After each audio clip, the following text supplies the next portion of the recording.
Hello, today I'm going to give you 5 tips for eating seasonally. I'm Zorab and this is Byther Farm.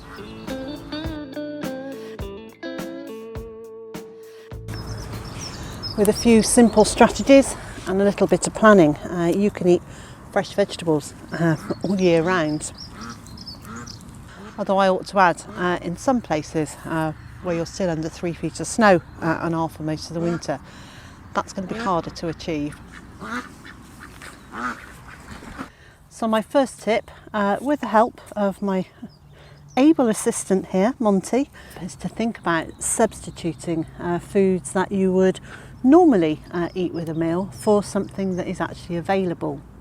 So in the winter we really like soups and stews and things like shepherd's pie, and they're topped with a layer of mash, or even something like sausage and mash. But anything where we would use mashed potato, you can change that, and instead of it being mashed potato, you could use a vegetable that will sit in the ground all winter. So these are parsnips, and they're actually better after a frost. So we can start using them after our first frost in, about November here. And they will, in a temperate climate, sit in the ground for the whole winter. Now, a really useful tip that I saw on the internet quite a while ago is, instead of digging or no-dig vegetables, you push down and that kind of releases them, and then they will just lift up out of the ground.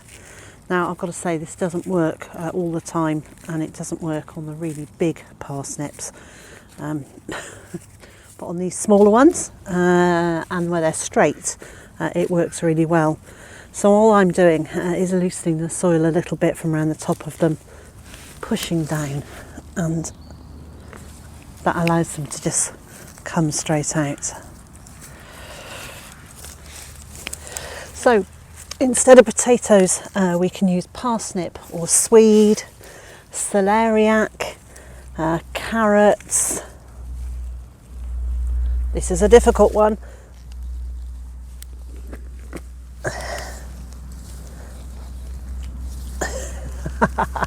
This isn't going to come out easily.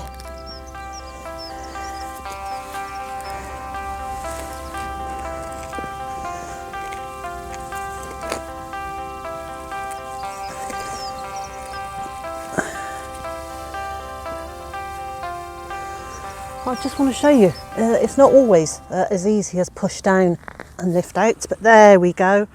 And that's the reason why, because it was quite a big parsnip. It was quite a long one. But there you go, that was without digging a huge amount of soil. I can cover that back over, let the worms carry on doing their job. And one of the other root vegetables that we've discovered this year is root parsley. So I sowed this in the spring, and it grew, and we used the leaves, the greenery, as parsley for the whole summer. And then as autumn arrived, we started using the roots, and these are small white roots. Well, actually some of them have been an okay size. Now I won't be able to find a good sized one to show you.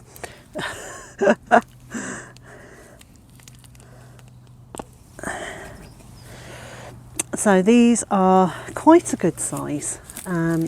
They've got, oh, there's a nice one. They've got a mild parsley flavour, but to be honest, by the time they're cooked, that's not an overwhelming flavour. It's just a light, pleasant flavour. We've had these in soups, stews, and used them as an alternative to mashed potato. And I'll leave links for the seeds for all of these vegetables in the information below. And one of the other things that I've been doing for the last couple of years is pushing the boundaries in terms of sowing times. So most seed packets give you a guide of roughly when they can be sown, and then I'm extending that and sowing a little bit later in the year in the hope that plants will overwinter and give me a very early harvest in the spring. So these are beetroots that I put in late summer, early autumn, could have been as late as mid to late September. And let's just have a look. Well, it's golf ball size. This is a beetroot cylindra, so it doesn't get round, it gets a long thin beetroot. But that little beetroot, a couple of those added to a tray of mixed vegetables or into some soup will be absolutely lovely and a really welcome addition, just to give us a broader range of vegetables that we can eat during the year.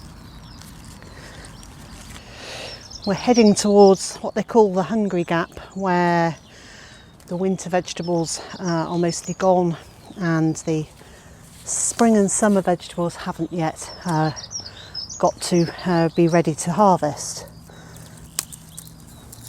And those are the times that we rely more and more on our stored food. But there are still plenty of vegetables out here at the moment that we can eat. This is purple sprouting broccoli, and one of the things that I love about this is that the more you pick it, the more it comes, and it's only if you leave it too long it will start going to seed. So it's one of those little and often vegetables. You can also eat the young leaves like a kale or a cabbage. So in my efforts to bridge that hungry gap, I've been looking at ways to extend the growing season, so they're planting seeds a bit later than they say, in the hope that the plants will grow a little bit and then give us an early crop of baby vegetables is one way, and the other way is to grow under cover.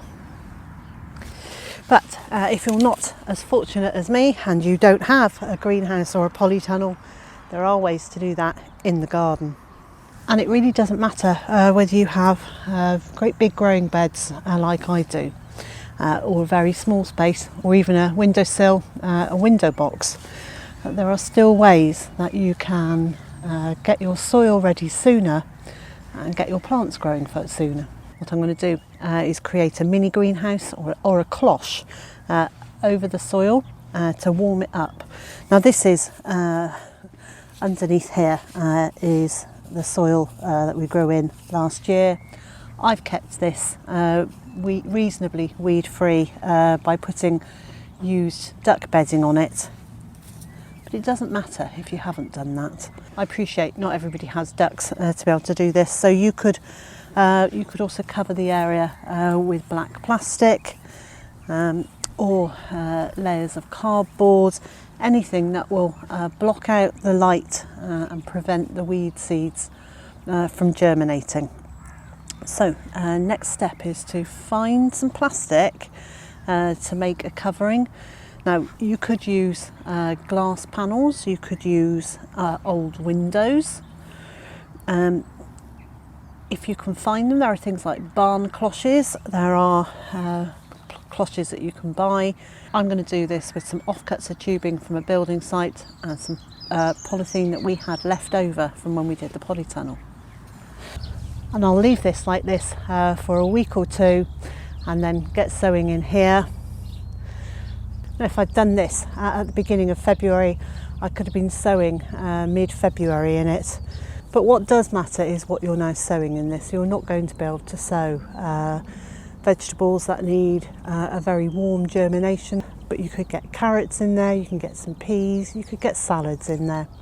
But it will help you extend your growing season if you don't have a greenhouse or polytunnel. My next tip is to only grow what you like to eat.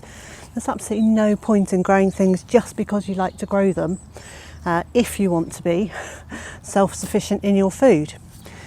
So this is Asturian tree cabbage, which I really like the taste of. It's cabbagey, but it's really mild, it's very fresh. I even like that the colour is so bright on our plate. I don't grow a huge amount of it because we actually have quite a lot of brassicas to choose from, but a bit is very nice. Styrian tree cabbage is a fairly short-lived perennial, so this is its third year. It has started going to seed, it started flowering, so I'm breaking the flower heads off, and we can eat those like we would a broccoli, but that will help prevent it going to seed. If it goes to seed, it won't grow again next year.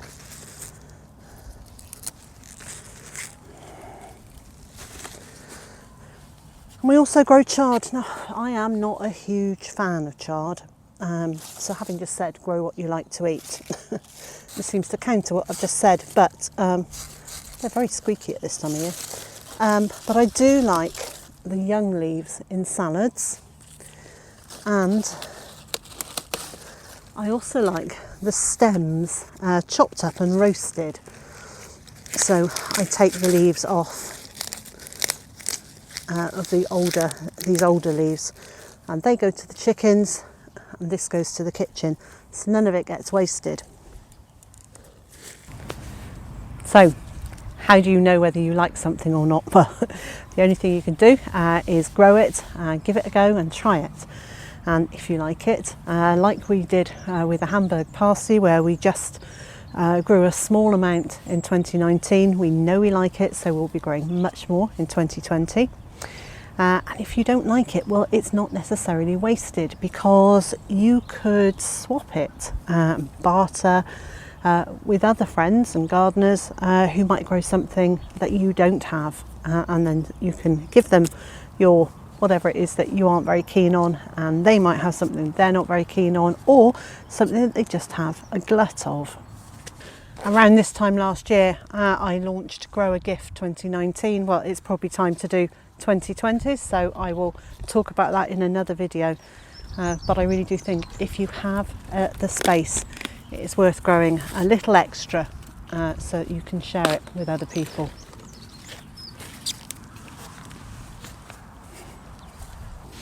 Well, I'm going to take the celeriac with all the other vegetables that I've harvested this morning, get them into the kitchen and cook some roast mixed vegetables, and I'm going to use some celeriac and parsnip and root parsley to make some mash to go on top of a shepherd's pie.